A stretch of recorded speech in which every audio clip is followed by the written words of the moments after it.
14 കൂല് എന്നൊക്കെ പറയാം. അതുപോലെ 10 കൂല് ദൂരം ഉണ്ടത്രേ എന്തിന്? ഈ ജീവന് ഈശ്വരനെ കിട്ടാനായിട്ട് 10 കൂല് ഈ ഗ്യാപ്പാണ് ഉള്ളതെന്നാണ് പുരുഷസൂക്ത പ്രകാരം. അത്യതിഷ്ഠ ദശാങ്കുലം എന്ന് പറഞ്ഞിരിക്കുന്നതാണ് അവിടെ.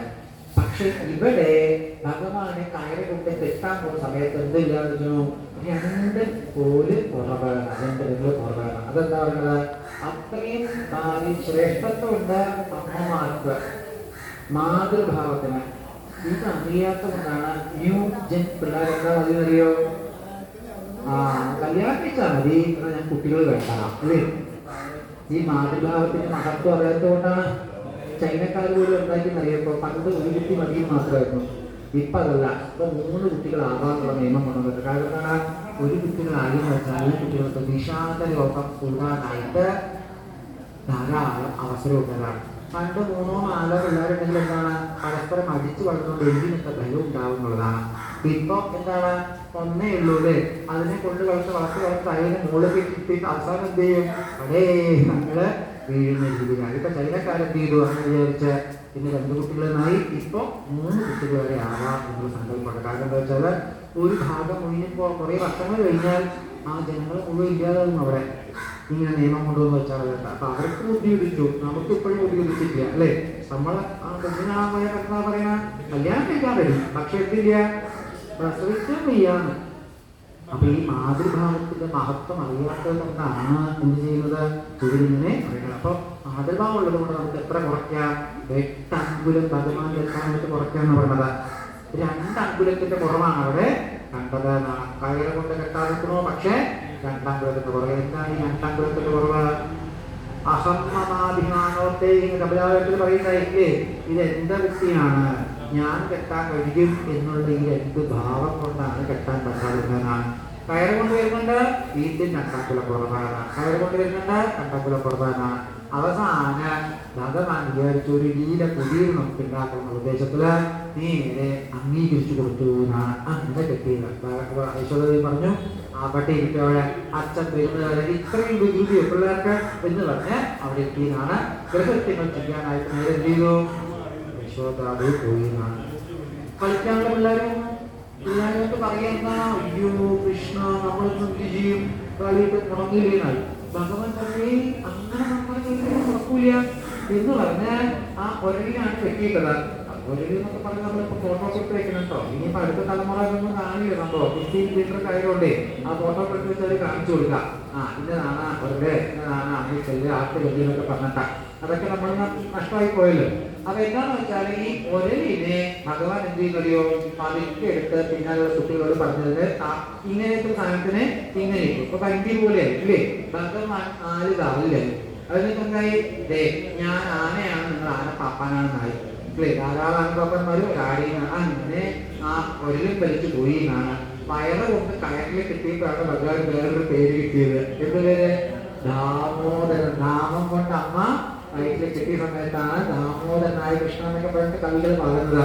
അങ്ങനെ വലിച്ചു പോയി അവിടെ നിൽക്കുന്ന സമയത്ത് അതെന്താ കാണുന്നത്? 2 നീർമരുത് വൃക്ഷങ്ങൾ, അർജുന വൃക്ഷങ്ങൾ എന്ന് പറയുന്നത്. അർജുന വൃക്ഷം നേരെ ഇങ്ങനെ മുകളിലേക്ക് പോകുന്ന ഒരു വ്യക്തി 2 ഇതേപോലെ അങ്ങനെ 2ആയിട്ട് നിൽക്കുക എന്നുള്ളതാണ്. ഭഗവാൻ ഇങ്ങനെ വലിച്ച് എവിടെ എത്തി?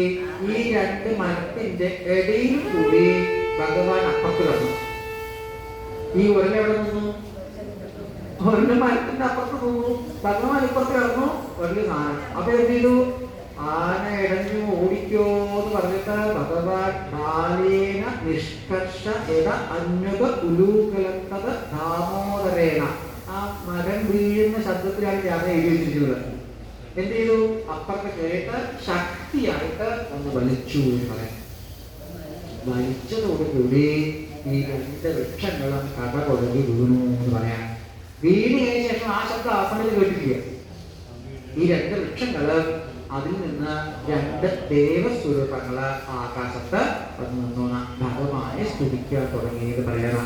ഭഗവാനെ അന്ന് തന്നെയാണ് അഗ്നിയായിട്ടിരിക്കുന്നത്, അന്ന് തന്നെയാണ് ജലമായിട്ടിരിക്കുന്നത്, അന്ന് തന്നെയാണ് ആകാശമായിട്ടിരിക്കുന്നത്, അന്ന് തന്നെയാണ് ഭൂമിയായിട്ടിരിക്കുന്നത്. ഒരുപാട് സ്തുതിയൊക്കെ കുറിച്ചിട്ട് അവസാനത്തെ ഒരു സ്തുതിയാണ് നമുക്ക് എല്ലാ ദിവസവും ചിലരുടെ സ്തുതി. ഏതാണ്?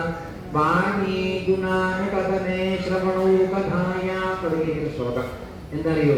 നമ്മൾ വാക്കുകളെല്ലാം തന്നെ ഭഗവാനെ പ്രാർത്ഥിക്കാനായിട്ട് മാറട്ടെ. ആ നാവ് ഭഗവാന്റെ നിലയിലെത്തി രസിക്കാനായിട്ട് മാറട്ടെ.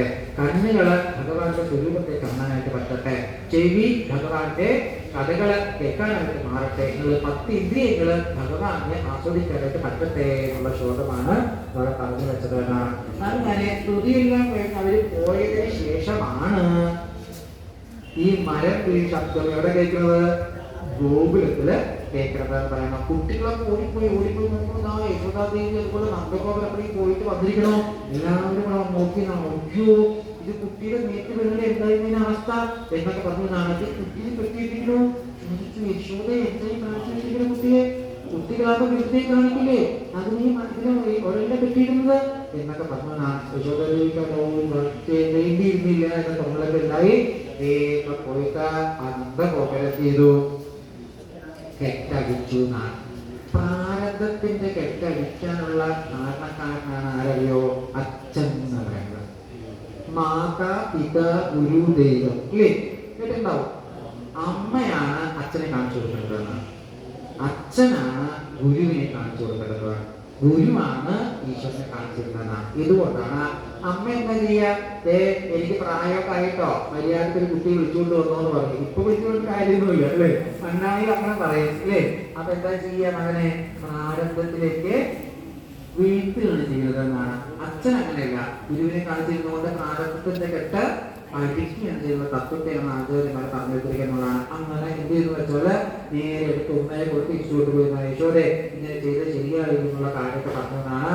യശോദ എനിക്ക് വേണ്ടിയിരുന്നില്ലാന്നായി. അങ്ങനെ എന്ത് ചെയ്യുന്നു വെച്ചാല് ഭഗവാൻ ഏതാണ്ട് 4 വയസ്സ് 5 വയസ്സാവുന്നതാണ്. അപ്പോഴാണ് ഗോകുല ലീലകളെല്ലാം സമർപ്പിക്കുന്നത് ഇതോടുകൂടി. ഇനി ഭഗവാന്റെ 2ാമത്തെ ലീലയാണ്. ഏത്? വൃന്ദാവന ലീലകളാണ്.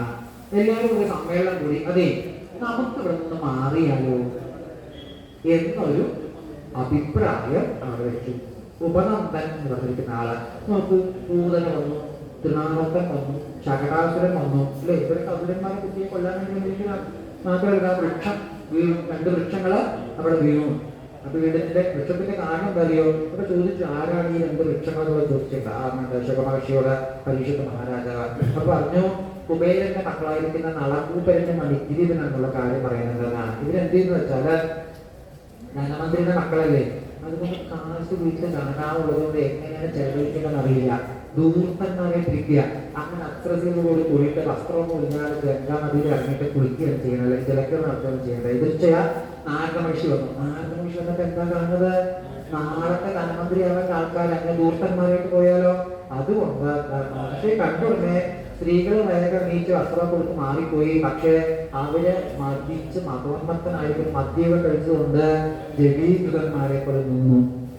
അതോടുകൂടി പറഞ്ഞാൽ നിങ്ങളെ തന്നെ നിന്നോളൂ, നിങ്ങൾക്ക് ധാരാളം സമ്പത്തുള്ളത് കൊണ്ട് എന്താണ് വിശപ്പിന്റെ വില നിങ്ങൾക്ക് അറിയില്ല, അതുകൊണ്ട് നിത്യ ദരിദ്രം വരട്ടെ എന്നൊരു ശാപം കൊടുത്തു. അതാണ് വൃക്ഷങ്ങളായിട്ട് പോയത്. കുട്ടികളെ കുട്ടികളെ കാണേണ്ടത് കാണുള്ളൂ. പിന്നെ ശാപമോക്ഷം എന്താ? ഭഗവാൻ ശാപമോക്ഷം കൊടുക്കുന്നത്. കാരണം വൃക്ഷമൊന്നും നിൽക്കുന്നുണ്ട്. നമുക്ക് മഴ വന്നു, നമ്മൾ എന്ത് ചെയ്യും? കൊടയെടുത്ത് പോകില്ലേ? മരങ്ങൾക്ക് ആരെങ്കിലും കുറപ്പിച്ച് കൊടുക്കണ്ട അല്ലേ? നല്ല കനത്ത വെയില്, ദൈവമേ കൊടയൊന്നും ഇല്ലാതെ പറ്റില്ല. വൃക്ഷങ്ങൾക്ക് ആരെങ്കിലും കുറപ്പിച്ച് കൊടുക്കണ്ടോ? ഇതാണ്. നല്ല ദാഹമുണ്ട്, നമുക്ക് പാത്രത്തിൽ വെച്ചിട്ടുണ്ട് അല്ലേ? പക്ഷെ മരങ്ങൾക്ക് ആരെങ്കിലും വെള്ളം വെച്ച് കൊടുക്കുവോ? ഇല്ല. അപ്പൊ ഇതൊക്കെ എന്താണ്? ദാരിദ്ര്യത്തിന്റെ ഭാഗമാണ്. ആ മറ്റുള്ളവർ കൊടുക്കാതെ കഴിച്ചു വെച്ചാൽ നമ്മൾക്ക് എന്തായിട്ട് മാറും അല്ലേ? വൃക്ഷങ്ങളായിട്ട് മാറുന്നൊക്കെയാണ് പറഞ്ഞത്. അപ്പൊ വൃക്ഷങ്ങളൊക്കെ ജീവനുണ്ട്, അവരും കേട്ടുകൊണ്ടിരിക്കുന്നതാണ്. അപ്പൊ കുറെ കാലമായിട്ട് ആ ഗോകുലത്തിലെ വൃക്ഷങ്ങളുണ്ട്. ഭഗവാന്റെ ഓരോ ബാലലീലകളും കണ്ടുകൊണ്ടിരിക്കുകയാണ്. ഏതാണ്ട് 3ാമത്തെ വയസ്സിൽ നടന്ന ലീലയാണിത്. അപ്പൊ ഏതാണ്ട് ഇത്രയും 1000 ദിവസങ്ങളോളം കാലം എന്താണ്? ഭഗവാനെ കണ്ടുകൊണ്ട് ഭഗവാന്റെ ലീലകൾ ആസ്വദിച്ചുകൊണ്ടിരിക്കുകയാണ്. അങ്ങനെ എന്ത് ചെയ്തിരിക്കുന്നു?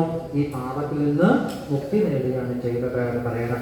അപ്പൊ ഉടനെ പറഞ്ഞു ഇങ്ങനെയുള്ള കാര്യങ്ങളൊക്കെ അവിടെ നടക്കുന്നുണ്ട്, നമുക്ക് ഇവിടുന്ന് മാറി താമസിച്ചാലോ എന്ന് അഭിപ്രായം വെച്ചു. നമ്മൾ ഇവിടുന്ന് കുറച്ചപ്പുറത്ത് എന്തുണ്ട്? ഗോവർദ്ധനുണ്ട്. നമുക്ക് പശുക്കളെ മേയ്ക്കുന്നുണ്ട്. അവിടെ ധാരാളം പുല്ലുണ്ട്. മാത്രമല്ല വെള്ളത്തിന്റെ സൗകര്യമുണ്ട്. എപ്പോഴും യമുനാ നദി അവിടെ ഒഴുകുന്നുണ്ട് എന്നാണ്. പിന്നെ മാത്രമല്ല തുളസി കാടുകളാണ് ഉള്ളത്. അതാണ് വൃന്ദാവന തുളസി എന്നർത്ഥം. അങ്ങനെ വൃന്ദാവനെ കണ്ട മാത്രമല്ല നമുക്ക് ഇവിടുന്ന് പോയാൽ തീരുമാനിച്ചു. ഇവിടുന്ന് പറഞ്ഞില്ല, കൈകൊട്ടി ശരി എന്ന് പറഞ്ഞു. അങ്ങനെ ഇവരെല്ലാവരും ഇവിടുന്ന് വിറ്റ് പെറുക്കി എന്ത് ചെയ്തു? വൃന്ദാവനത്തിലേക്ക് പോയി. ഭഗവാന്റെ രണ്ടാമത്തെ ലീലകള് അവിടെ നിന്നാണ് ആരംഭിക്കുന്നതാണ് പറയണം.